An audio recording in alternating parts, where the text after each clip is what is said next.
Praise the lord. దేవుని నామంలో మీ అందరికి వందనాలు. మరి దేవుని గురించి కొన్ని మాటలు మాట్లాడుకుందాము. దేవుడు మరి సిలువ మరణాన్ని పొందాడంటే ఏమైనా జ్ఞాపకం చేసుకుంటున్నావా?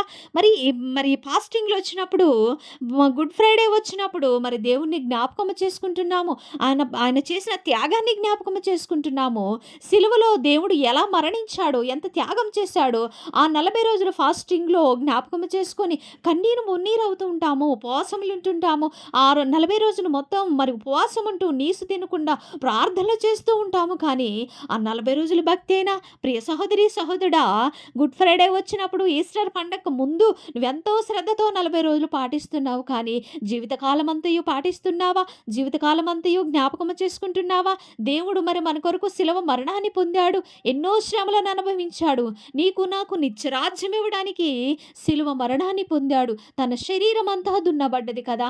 మరి ముళ్ళ కిరీటము ధరించుకున్నాడు. కాళ్ళు చేతులు శీలలు నాటించుకున్నాడు. ఎన్నో శ్రమలు అనుభవించాడు. ఉమ్మివేయబడ్డాడు.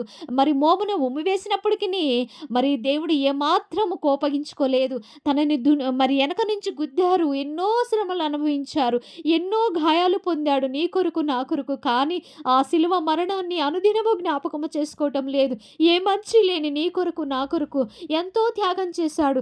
ఎందుకు ప్రియ సహోదరి, సహోదరుడా, మనం ఇంకా ఈ లోకానుసారంగా జీవిస్తున్నాము. లోకానుసారంగా ఆలోచిస్తున్నాము. మరి దేవుడు మన కొరకు ఎన్నో శ్రమలు అనుభవించాడు. ఎందుకు పనికిరాని నీ కొరకు, నా కొరకు ప్రాణాన్ని పెట్టాడు. మన పాప భారం అంతా తన వీపుపై వేసుకున్నాడు కదా! ప్రియ సహోదరి, సహోదరుడా, అడుగుడి మీకివ్వబడును, వెతుకుడి మీకు దొరుకును, తట్టుడి మీకు తీయబడునని సెలవిచ్చాడు. కానీ అడగలేకపోతున్నాము, పొందలేకపోతున్నాము, వెతకలేకపోతున్నాము, తట్టలేకపోతున్నాము. మరి దేవుడు అడిగినట్లయితే మరి దేవుడు తప్పక నీకు మేలు చేస్తాడు గదా! కానీ ఏమాత్రం అడగడం లేదు. అడిగిన వాటిని పొందుకోలేకపోతున్నాం. ఎందుకంటే మనలో అహం, గర్వం, అసూయ, స్వార్థము, పాపము, మరి రోత అంతా మన హృదయంలో నిండిపోతుంది. మురికితో నింపుకుంటున్నాము. కానీ దేవుడు నా కొరకు ప్రాణం పెట్టాడు. నా కొరకు నాకు నిత్యరాజ్యం ఇవ్వడానికి ఎన్నో శ్రమలు అనుభవించాడు. నా పాప భారాన్ని తన వీపుపై వేసుకున్నాడు. నా పాపములను క్షమించాడు.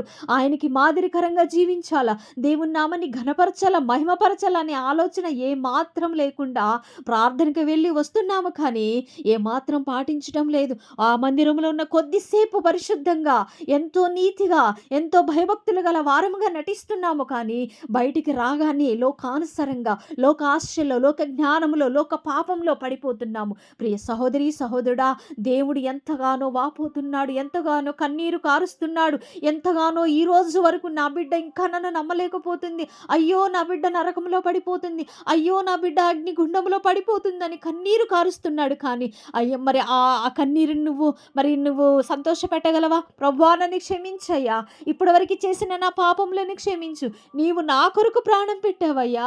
నేను నీ బిడ్డగా జీవిస్తాను.